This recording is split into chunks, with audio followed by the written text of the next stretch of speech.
দেখুন, সাংসদ তহবিলের টাকা অ্যাম্বুলেন্স, আর সেই অ্যাম্বুলেন্সে বিক্রি। হাসনাবাদে চাঞ্চল্যকর অভিযোগ তৃণমূলের অঞ্চল সভাপতির বিরুদ্ধে, তিনি যদিও তা মানতে নারাজ।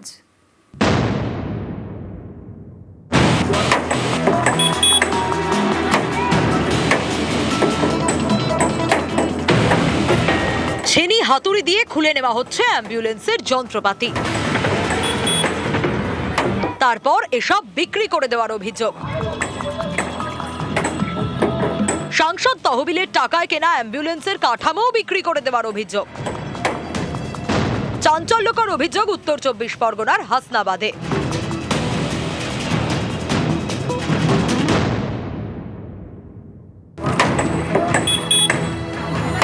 হাসনাবাদের পাটুলি খানপুর গ্রাম পঞ্চায়েত এলাকায় চকপাটলি স্বাস্থ্যকেন্দ্র।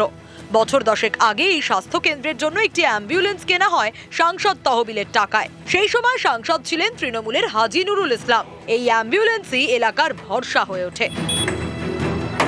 শুধু তেলের খরচ দিলেই যেতে পারতেন হাসনাবাদ অথবা বারাসাত হাসপাতাল, কিন্তু মাস 6 আগে বিপত্তি। স্থানীয়দের দাবি, অ্যাম্বুলেন্সটি খারাপ হয়ে যায়। গাড়িটি রাস্তার পাশেই চালাঘরে রেখে দেন চালক।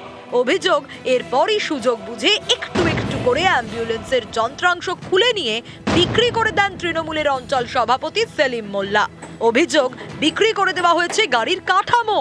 উত্তর 24 পরগনার জেলা শাসকের কাছে লিখিত অভিযোগ জানিয়েছেন স্থানীয়রা। তারা চান নতুন অ্যাম্বুলেন্স।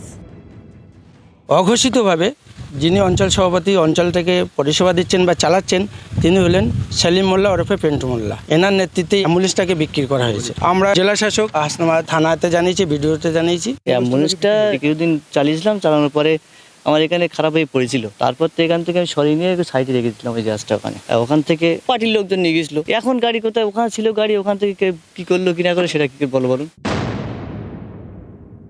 আমার ভিডিওটা অনেকের সহ্য হচ্ছে না, অনেকে ঈর্ষান্বিত হয়ে আমার বিরুদ্ধে চক্রান্ত করছে। এই ব্যাপারে আমি কিছুই জানি না। 10-12 বছরের মধ্যে আমি ওই অ্যাম্বুলেন্স চোখেই দেখিনি। নিউজ 18 বাংলা।